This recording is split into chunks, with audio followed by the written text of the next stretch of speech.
Hello, everyone. This is Dr. Shiva Ayyadurai. Good evening. We are starting our talk on whether to mask or not to mask.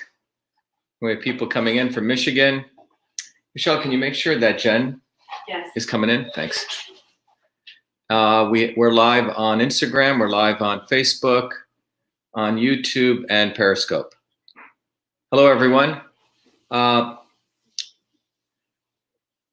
We're going to have a discussion about masks. A lot of people have been asking me about the science of masks, whether you should wear them or not. I personally don't wear masks, and I'm going to tell you why.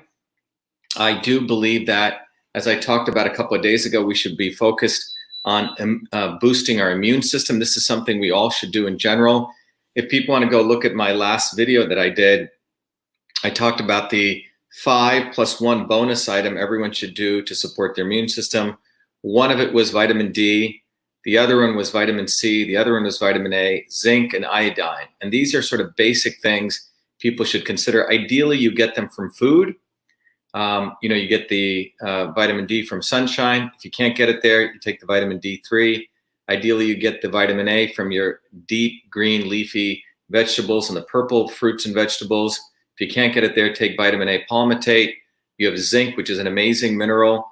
There are many, many foods which have zinc, particularly the meats. If you're into vegetarian, the pumpkin seeds, etc. We can talk about that. The iodine comes awesome stuff from the sea vegetation, the kelp, the dulse, etc. Or you can take the iodine, drops, which has potassium iodine and as well as potassium iodide. And then obviously we can also look at something that's important, which is vitamin C. Citrus fruits, but you can also take around 1,000 to 1,500 milligrams. And the sixth thing that I talked about was also the importance of having relationships and family and connections and friendships, how important that is to boosting antivirals, compounds in your body, and lowering inflammation. But today we're going to focus on to mask or not to mask. Jen has just joined us, and we're really going to focus on looking at the science of it. And I'm going to review, first of all, some of the regulations, what it means. Remember, there's the medical masks, there's a cloth mask, and then there's the N95 mask, which is the one that really protects things, but not everyone's supposed to be wearing that. So before I start, Jen, maybe you can tell different people that are joining us, see who's on here on Instagram. Dr. Shiva, I had to take leave from work due to mandatory masks. I was experiencing awful headaches, dizziness. We'll talk about that. Yep. That's certain people who have headaches or are prone to them can get them, but we'll talk more about that. And California, hello from Canada. Let me get a couple things set up here as you guys are coming in, and as Jen is sharing who's coming in. One of the things I want to first talk about as people are coming in is everyone knows I'm running for United States Senate. And it's something I never thought I would ever do, run for elected office. I ran a couple of years ago as an independent. This time I'm running as a Republican. Just to be clear, I do not care for either party. Thanks, Michelle. I'm doing that because we want to get visibility on the debate stage. It's the only way to do it. Oh, Veronica Santana, great from Massachusetts, from Raleigh, North Carolina. But our U.S. Senate election, Totowa, New Jersey. I used to live near that area. But one of the important things that we're running for U.S. Senate is we've created a movement, not only a local movement in Massachusetts, not only a national, but it's gone global. Hi again, Barbara McClass, San Diego, great. But it's a global movement for truth, freedom, and health. And that's what our Senate campaign really is leading. And it's really galvanized people all over the world, from Newport, Oregon to Australia to Canada. Thanks, everyone, for joining in. And I just wanted to, obviously, Melbourne, just to review that really briefly. If you go to our website, Shiva for Senate, by the way, people can support our campaign. You can volunteer from anywhere. But if you want to donate to the campaign, you have to be from the United States. Those are the laws. But if you go to the site and you donate, one of the most important things that I want to teach everyone is the importance of systems and what is change, what is revolution. I've spent as much time on studying medicine as I have on studying politics and revolutionary change. I've sort of studied all the different historical figures, left, right, up, down, everywhere. But the book System and Revolution will really teach you what is a system and what is revolution. But I teach you systems from the perspective of someone who spent a lot of time studying across 4 degrees at MIT in engineering systems, my biological engineering degree, but building the first email system. So I encourage everyone to get this book. It's an ebook, but you'll really learn sort of 50 years of knowledge consolidated if you want to study it.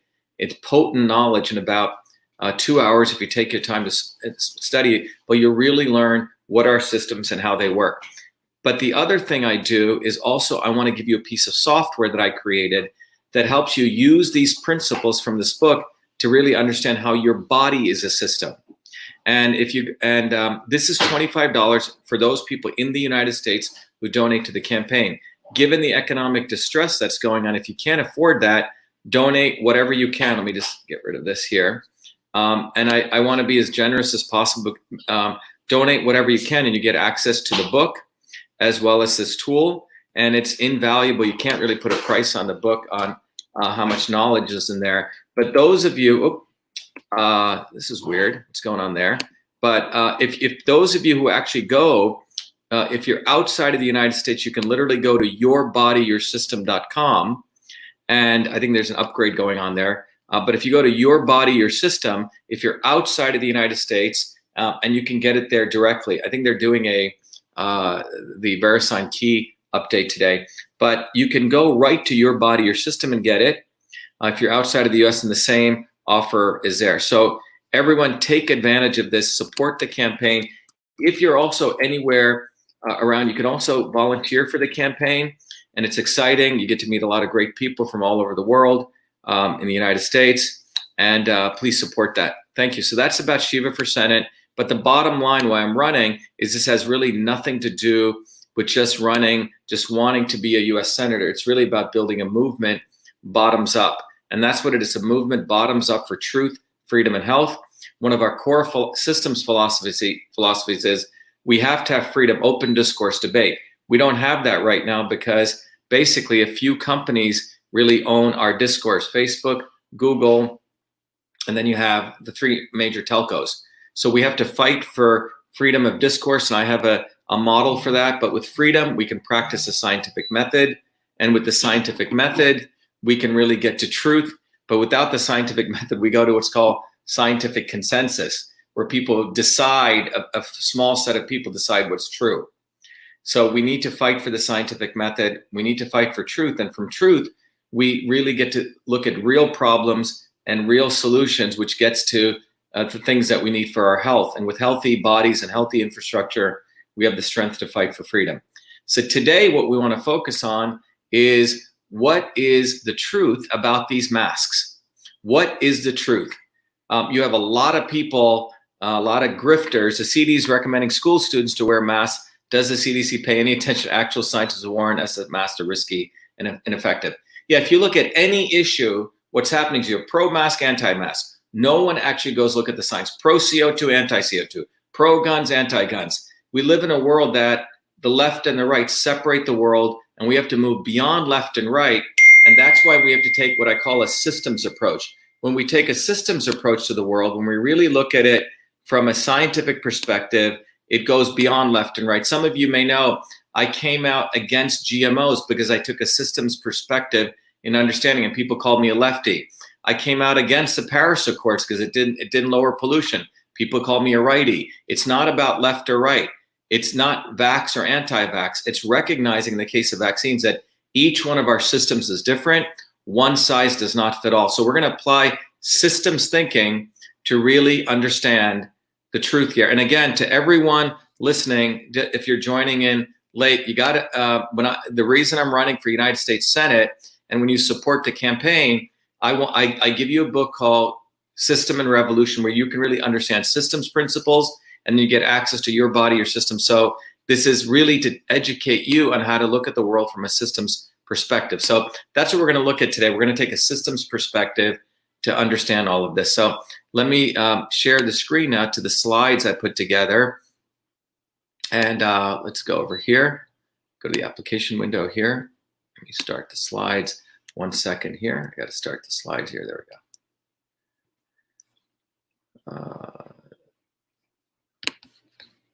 Okay. All right. So let me start this slide sharing here so we can look at the slides that I've set up for you today. All right. So what I want to start with is, first of all, people have asked me to do sort of shorter videos. People like my long form. Other people want them shorter. So I'm going to try to take an effort to make it shorter and also more accessible to people. And then we're going to open it up to questions if we want. So the summary of today's talk is, the CDC and state governments are recommending and demanding masks and imposing fines. In Massachusetts, it's about a $300 fine if you do not wear these masks. And the masks that are being recommended are medical masks and the cloth masks. And the N95 masks, the ones that are really tight, that are used in surgery rooms and things like that, are only for healthcare workers. You're not, because we don't want to deplete the healthcare workers, apparently, by those in power. And the question is, are the medical masks better than the cloth masks? That's one question. What about the N95 mask, which we're not supposed to be using, which means we, the citizens? And do masks affect us in any other way? So that's really the questions that we want to ask. Someone's saying there's update going on your body system right now. You can proceed anywhere. Just come back shortly. Yeah, that's right. So let's go and look at this. By the way, if people go to vashiva.com, that's my personal website. A lot of people say, Dr. Shiva, what are the other things you do besides running for Senate? Where I run a number of companies. I'm running for Senate. I created the first email system. I've been an inventor, a scientist. For people joining in new, I hold a PhD in MIT in biological engineering, but I do a bunch of other things. But one of the cool companies that came out of my work at MIT is a company called Cytosolve, where it's a technology that we can really look at the literature and science, organize it, understand molecular mechanisms, and we have a way of really getting to the heart of truth. We've created a platform, a technology, which allows us to eliminate the need for animal testing and use the computer to really model very, very complex events. So we use this, for example, to really understand, are GMOs good or not? We use it with pretty much all of our customers are companies who want to use natural products. We use it for discovering new types of natural products.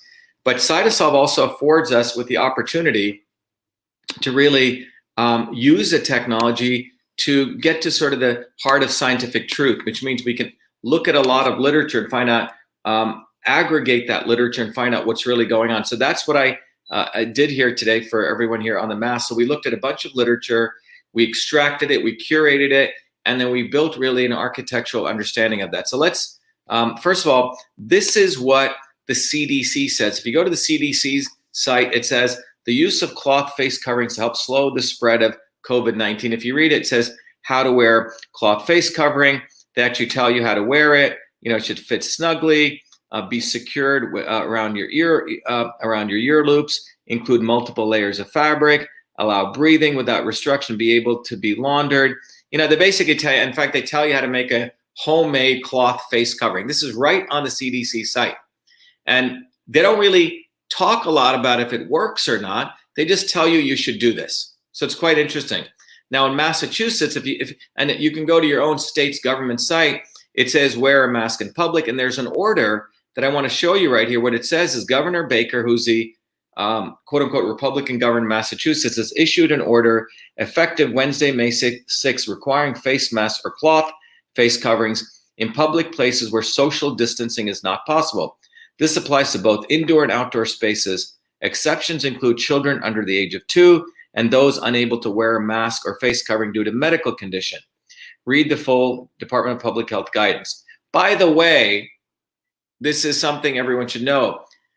You can tell people, I have a medical condition that does not allow you to wear a mask. And you don't have to tell them what that medical condition is, because according to HIPAA, they have no right to ask you. So I just want to tell you that FYI. They have no right to ask you what medical condition, but that's one of the rules here. Then it says tips on the proper use of masks and coverings. And if you read this, it says a face covering can include anything that covers your nose and mouth, including dust masks, scarves, and bandanas. Do not use healthcare worker masks, such as the N95 masks. Those should be preserved for healthcare workers. It is important that you wear these face coverings or masks in situations where it's difficult to maintain social distance. of 6 feet from others, for example, in a pharmacy or grocery store. So just to keep this clear, what they're saying is that if you're not 6 feet away, you're going to be closer. They want you to wear a mask. They're saying it can be a bandana, it can be cloth, but the N95 is for healthcare workers, okay? So you can get some medical mask, you can wear some cloth or bandana. Nothing in this advisory that whether it works or not. I went through the site, none of it really talks. It just says, when you can't do social distancing and you're close, you got to wear a mask. And by the way, in Massachusetts, it's a $300 fine, okay? So let's go a little bit deeper into this and see what's really going on here, okay? So if we go into this, what we find is something quite fascinating. What you'll find here is that these are the kinds of face masks we're looking at. So, for example, U.S. Center for Disease Control recommends face covering for sick patients, the general public. They're pretty much saying everyone should do it, healthcare workers. And the most common types of face masks, these are these surgical masks, okay? Used by the surgical mask, cloth face covering. Again, we're not talking about the N95.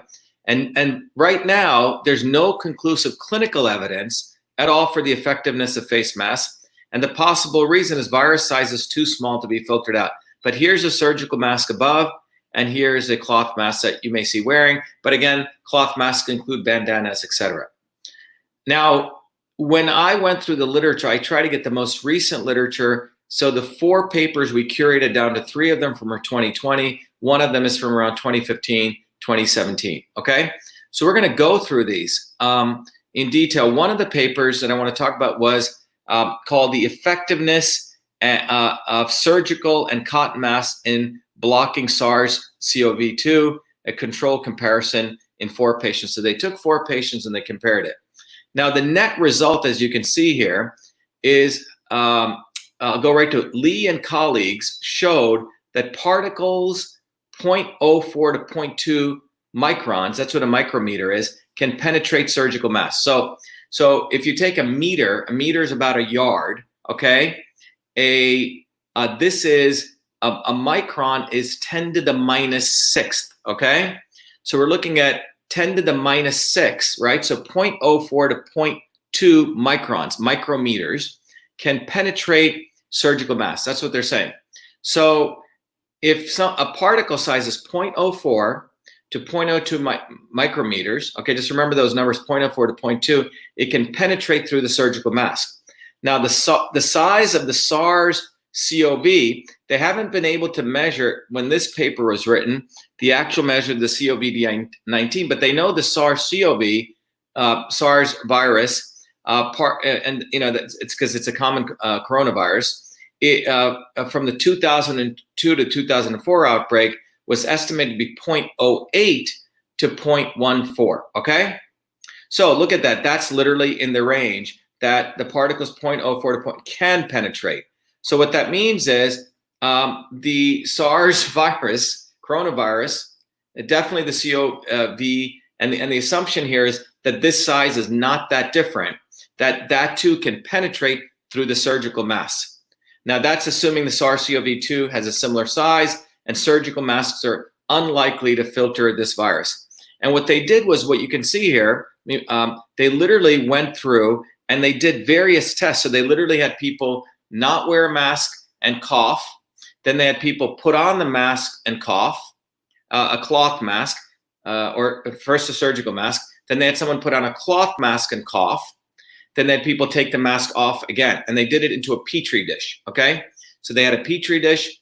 Again, just to review, in the first case here, they coughed without the mask. Then they put on the surgical mask, coughed. Then they put the cloth mask and coughed. And then they did it without the mask again. And what you can see here are 4 patients, and they're patients aging between the age of 61, 62, 35, and 82. So from 35 to 82, and each of these patients did this.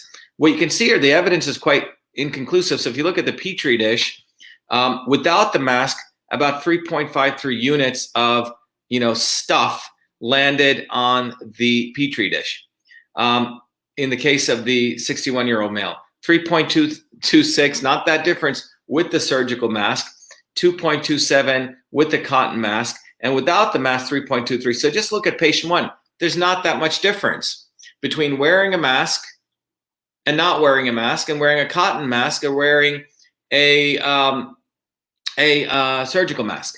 Then similarly, if you look at patient 1, they did the same thing, and they looked at the mask surface. So you cough, and you look at the outside of the mask surface, and you see there's around 2.21. So there's particles that land on the outside. On the inner surface, it looks like it's not detectable. Everything went through because of the force of the turbulence of the cough.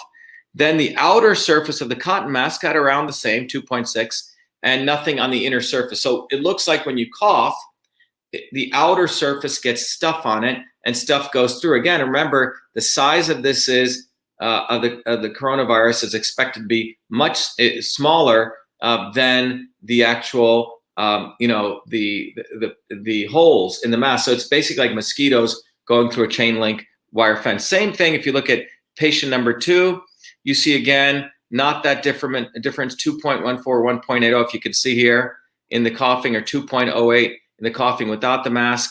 And same here, similar results. But the bottom line is neither the surgical mask nor the cotton mask was effective in filtering the virus, okay? Things are going through. And when this report ended, what it said was surgical masks are unlikely to filter this virus. And it said neither the surgical nor cotton mask effectively filtered the SARS-CoV-2 during coughs by infected patients. So there you go, okay? So the net of it is what they're finding in that study was whether you had the mask or not, surgical mask or the cloth mask, which is what we as a public have access to. We're not supposed to get access to the N95. And by the way, the N95 has 0.01% or 0.1%. It's pretty good because it's really tight and nothing really gets through that, okay? But we'll come back to some of the problems with that. But that's the point with this particular mask, okay? That the cloth mask or the surgical mask, things are just gonna go through. And you saw that in the experiment that they did. Now let's go and look at what happens when we look at when we start considering the next mask, which is the mask with the next study I want to look at. This was a study that it basically showed that cloth masks increase in infection risk in the healthcare workers. So I'm going to walk you through this. So what they did here was they took about 1,600 people, okay? They gave them a medical mask, which is a surgical mask, a cloth mask in the control group. And what you see here is quite interesting, that you find here that there's a 13% increase. ILI means influenza. So this is a cloth mask, and there's a 13 times increase, 13 times more likely to get influenza-like illness compared to the ones who wore the medical masks. So if you wear the cloth masks, you're going to get 13 times more increase of getting influenza-type illness versus a medical mask. So this basically argues, well, the medical mask we just showed, the stuff is going to go out. If you cough, it's just going to go right through it. But this is showing, well, if you're going to choose between the medical and the cloth mask, the medical mask is going to have a 1/13th of a chance of you getting ILI, influenza-like symptoms. But the penetration of the particles through the cloth mask was 97%, through medical mask was 44%. So they're saying in the cloth mask, pretty much everything's going to go through, and through the medical mask around 44%. The previous research said there wasn't any difference. But the bottom line, you can see that the cloth masks, according to this, are going to cause more influenza-like symptoms. But the previous research basically said it's not going to make a difference. And this study was the first randomized control study done, which means they had 3 groups. They had the medical mask, the cloth mask, and the control group. And what this showed was that the study is the first RCT of cloth masks, and the results caution against the use of cloth masks. And because they said moisture retention, reuse of cloth masks, and poor filtration may result in increased risk of infection. Okay, so this one's saying, the first one saying they both, so think about what the model here was, that if you're asymptomatic, so you may be a carrier, this is why the masks are supposedly being promoted, is that I'm a carrier and someone else doesn't have it. So if I cough, I don't want them to get it. Well, the first research paper is clearly showing it's going to go through anyway. The second research paper is showing that you wearing it are going to increase your chance of more influenza-like symptoms. So you're putting yourself at risk. If you have it asymptomatic, you may increase your chance of getting influenza, because of the problems with it. The result there is that you may be asymptomatic. It basically is showing if you cough, you're not going to really protect someone else because they're going to get it. The other piece of this is that you're also going to increase your risk of getting influenza. Okay. So let's go back and look at now. The question was, people have asked, well, what about the N95 mask? People wanted me to cover this when I was looking at this. And this study really looked at the N95 mask. This was in respiratory care. And the study demonstrated the subjects with COPD, which is, the breathing difficulty had, this was, they looked at healthcare workers, and they found out that there was an increased chance of those people getting dyspnea, which is shortness of breath. And I want to walk you through all the sort of 5 findings of this research. It's basically found out that if you're wearing the N95 mask, again, now we're not looking for the general public, but for healthcare workers, that if you wore, first of all, these masks are not supposed to be, the N95 are not supposed to be worn more than an hour or 2 hours at max. But that can risk the chance of headaches. I think someone just wrote to me on Instagram. Did someone write that? Yeah, someone wrote here that they had more headaches from wearing masks. But the N95 mask for prolonged periods can increase the risks of headaches in people prone to headaches. So that was one result that came out. So if you're prone to headaches, you really increase your chance of getting headaches much sooner. For those with COPD, which is a breathing issue, wearing the N95 mask was increased shortness of breath and breathing discomfort. The other interesting that they noticed was that people, this was sort of interesting, they noticed that people who wore the mask for up to 2 hours, it didn't affect those people with coronary heart disease. They said those people were stable. However, they found out that the gas exchange, when you breathe, you're breathing in O2, you're letting out CO2, but when you breathe in O2, you're also letting some oxygen out and CO2, obviously. But there's a gas exchange that's supposed to be a certain equilibrium. And what they found out was that gas exchange levels of CO2 and O2 were affected in pregnant women after 1 hour of use. So there are pregnant healthcare workers. So it affected their gas exchange. Now, if you go on the internet, you'll see some interesting propaganda on both sides. Some people say, well, it doesn't increase CO2. And other people say, well, it doesn't decrease O2. It's not the increase or the decrease. It's the balance of those two. That's what's being affected to be accurate. So again, we're going beyond the left, right, pro O2, pro CO2, that kind of thing. But it's the gas exchange balance, which is important for your health. So one of the important conclusions here is that wearing the N95 mask induced a mean 37% reduction in that air exchange volume, that balance. And for the elderly, the people with illnesses, chronic lung disease, and in fact, people with heart disease or stroke, and pregnant women, this is obviously something that should be of concern. So this is, again, the N95 mask if you have healthcare workers working in there. The other interesting thing, came from the 4th paper. Just to reiterate, I went and actually looked at the paper on the healthcare women who were pregnant. Now, breathing through the N95 mask materials have been shown to impede the gaseous exchange and impose an additional workload on the metabolic system, which means the entire metabolism of pregnant healthcare workers. And this needs to be taken into account when people start consideration of guidelines for respirator use. So the benefits of using the N95 mask to prevent serious emerging infectious disease should be weighed against the potential respiratory consequences associated with the N95 respirator usage. So that sort of gives you a whole picture. So when we really summarize this, again, the CDC and the state are recommending we wear these masks, and the masks that they're recommending are the medical masks or the cloth masks. And again, the N95 masks are only for the healthcare workers, but the medical masks and the cloth masks are unlikely, from the research from the survey we just did from the curated literature, are unlikely to be effective against a virus transmission, okay? That's the reality. And then the N95 mask for healthcare workers disturb the gas exchange, the O2-CO2 balance after prolonged use. So over 1 hour, 2 hours, they pose a risk for the elderly, pregnant women, and those with pre-existing conditions. Now, the other piece of this, which I talked about yesterday, is look, the mask wearing itself is in many ways, it's an antisocial activity, okay? People are walking around, you don't know who's behind the mask. It really creates a lot of psychological issues. There's research emerging about that. And it creates, it furthers this social isolation between people, trust. And as I talked about yesterday, one of the most important things we need to recognize is the number one way that people live long. It's not food, it's not, exercise. The number one is social connections with people, your relationship with people, your connectedness, the friendships, the fellowship. That social connection really boosts the immune system. It boosts antiviral compounds. Those people are socially isolated, as the research that was done by Stephen Cole showed in the proceedings of the National Academy of Sciences.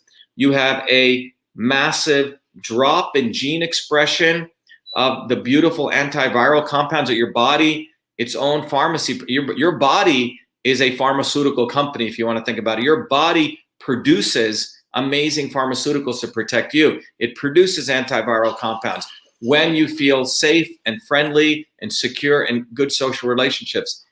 And when you're when you feel good and you have that friendships, your body actually lowers inflammatory compounds. When you're socially isolated and you don't trust people and you have all that psychological stress, your body will actually create inflammation and lower antiviral compounds. So separate from the mechanics I just talked about, the fact that cloth masks can increase viral infection, okay, 13 times more than the surgical mask. The other piece is both of them, if you cough, you're going to spread it anyway, okay? And then the last piece is for healthcare workers, you can't wear the N95s more than 1 or 2 hours. So that's what the bottom line is. So to wear a mask or not to wear a mask, I think the reality is what we're noticing is, frankly, and it doesn't, make any difference with the cloth or the medical mask. That's what my conclusion is. The real issue, as I did in my video yesterday, is what can we do to boost the immune system? We have to take a systems approach to this. When we take a systems approach, we understand the immune system is a very complex system. What you need may be different than what I need. That's why I recommended a systems approach. Let's get in the sun. Let's get that vitamin D. Let's eat the dark green, leafy, purple foods, the foods with the rich carotenoids. They really build our vitamin A. But your thyroid's got to be working, right? So you want to boost it with, proper iodine and iodide, which makes the thyroid work right. So your body converts those beautiful green vegetables into vitamin A. If you can't take vitamin A palmitate, as I recommended in the letter I put out to President Trump, take the zinc. Zinc stops viral replication. And then, the vitamin C is a very, very powerful thing that modulates the immune system. It also is an antioxidant, and it supports many, many different processes in you. And then obviously you have friendships and relationships. That's why we hope this lockdown enters soon. Everything they've done to us has nothing to do with boosting immune health. Nothing. And the masks have nothing to do with boosting immune health. If anything, they're going to hurt our connections with people. Anyway, that's the answer to mask or not to mask. The answer is boost the immune system. Let's take down these masks and start having social relationships and boost the immune system. Now, look, if obviously someone's sick, if you get the flu or you feel something, we should do what grandma told us, right? Stay at home.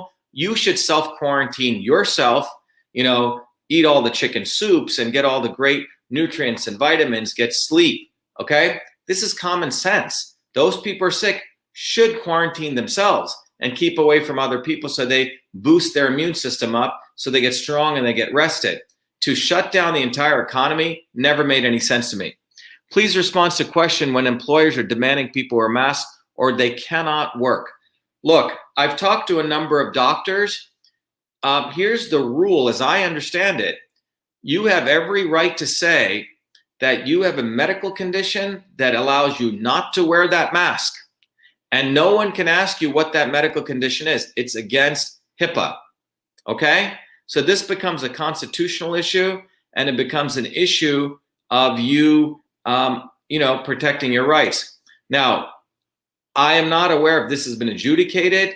People should probably ask an employment lawyer. Maybe I'll do this as a session. Maybe I'll bring a lawyer on and talk about this. But the reality is that you have every right to say that you have a medical condition, which could be you get headaches, you get whatever, by wearing those masks. And you don't have to reveal that by the HIPAA rules. So people should go explore that.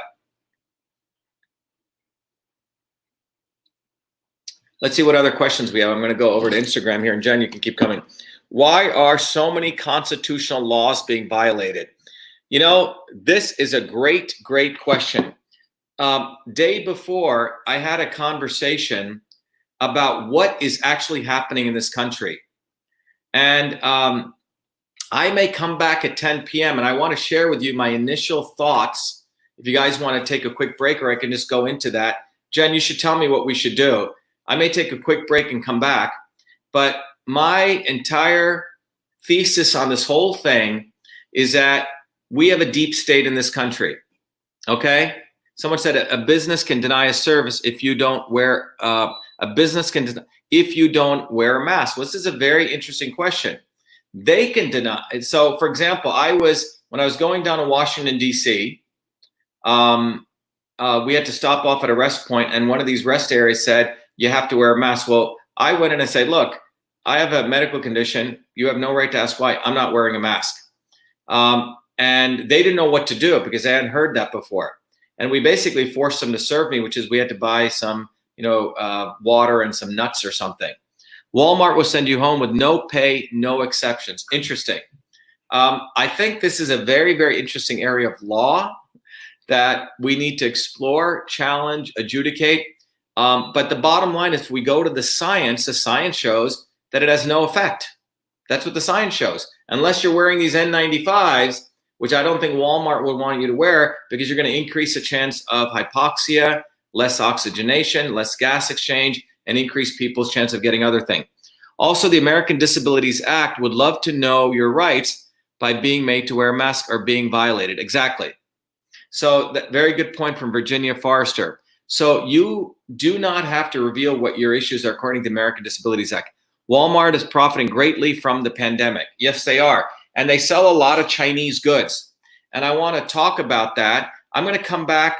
I'm going to take a break because I want to end this. I think at 10:15, I'm going to share with you my theory on what's actually going on in this country. And to give you a preview about that before I end this session, is that what's really happened is that the deep state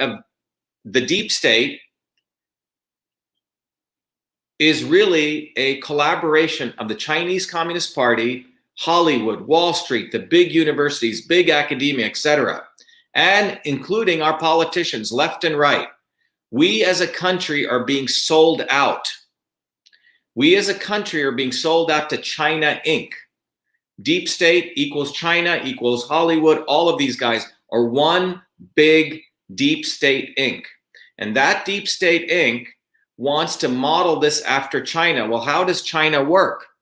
Okay, China works in the following way. It's 0.00001%, Chinese Communist Party, which are the elites, and everyone else is trash. They treat everyone like the basically workers working on a big factory machine.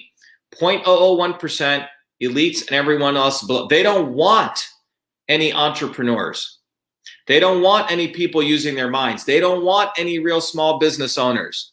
Exactly as Christopher Dunn said, the whole world is being sold out, and our politicians, our lawyer lobbyists are doing that. They don't have any patriotism. And we need to wake up to this. That's why in this recent COVID event, which I call one of the biggest fear-mongering hoaxes, whether there's a virus or not is not the issue. But the fear that was driven was done not to attack the 0.001%, not to attack the super uber poor who are on reservations already, being given welfare and money, but to really attack the small business owners like you and me, the inventors, the innovators, the entrepreneurs, the rebels, people who have a brain and think for themselves. Someone said, how about businesses being allowed to take your temperature when they reopen states? Ridiculous. I mean, all of this stuff we're entering. And now remember, all of this stuff matches how China operates.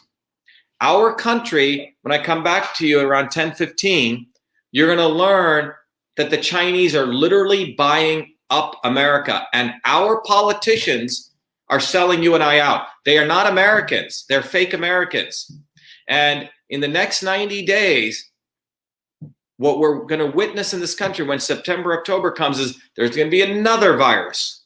And what are they going to do? Do another shutdown? But this entire set of events, in my view, is the Deep State Inc. of the United States has sold us out, is in the middle of selling us out to China. That's what's going on. The Chinese Communist Party, to be specific. And if we don't wake up, we're going to lose this country. That's what's going to go on. So I'm going to come back at 10:15. I want to end this session because when you really look at this mask thing, it's basically, it looks like people in China. They want to make us China. People being social distancing, people being distrustful. We're actually, like that research showed, 13 times higher increase when you wear cloth mask of getting influenza-like symptoms. And the other research said that the cloth mask and the medical mask they're all putting out crap out. The aerosols go right through and they're going to hit someone. Okay? So it's nonsense.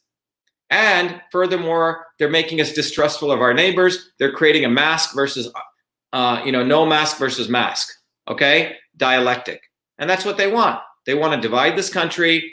They want to basically destroy the small business owner. We're going to come back and talk about that.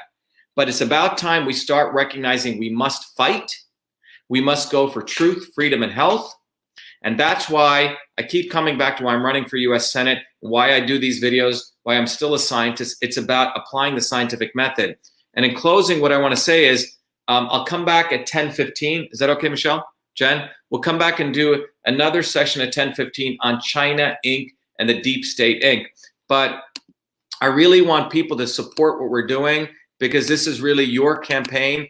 Wherever you are, you can go right to Shiva for Senate, and please take time to support the campaign. When you support our campaign, I support you because I want to teach you how to think from a systems perspective. That's what this awesome ebook is for, and the tool, Your Body, Your System. By the way, they're doing some maintenance on it right now, but please come back and sign up for it. So, and anyway, if you're outside of the country, you also can get access to Your Body, Your System. If you're inside of the United States, you can donate to the campaign, 25 or more. By the way, if you can't donate that, donate whatever you can. We know people are under economic distress, and I don't want money to be a blockade so you can't get this. And then if those people outside of the country can go to the website yourbodyyoursystem.com. So anyway, I will come back, but I'm going to talk, and then we'll take some phone calls. Jen, maybe what we'll do is I'll give you my phone number. Everyone already knows it. But at 10:15, I'll come back and I'll give you a short presentation just to illuminate everyone's eyes to what is China, the Chinese Communist Party, doing. And by the way, in China, you'll learn shortly, even the business people there, the big business guys, are essentially direct extensions of the Chinese Communist Party. So that's what we need to realize, that this entire mask stuff is not even an issue.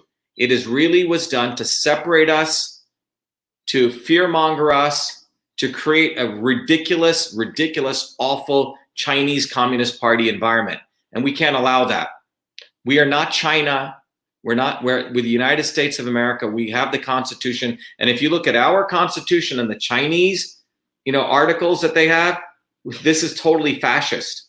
And we still have a free country. But if we don't wake up, we're going to lose it all. Thank you, everyone. I'll be back at 10:15. Thank you.